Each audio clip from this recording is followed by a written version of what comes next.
So I had to push this green part right here. You have to push it in so it can go deeper. That's what I had to do. The owner kept trying to tell me, I just didn't understand what he was saying.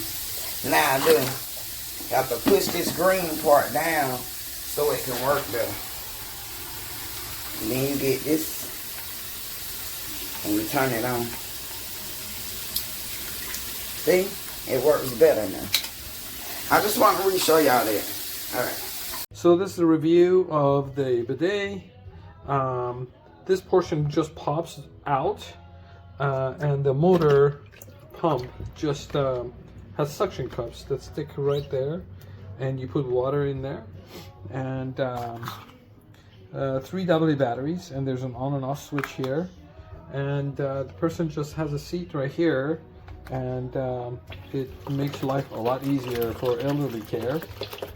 This will come in handy.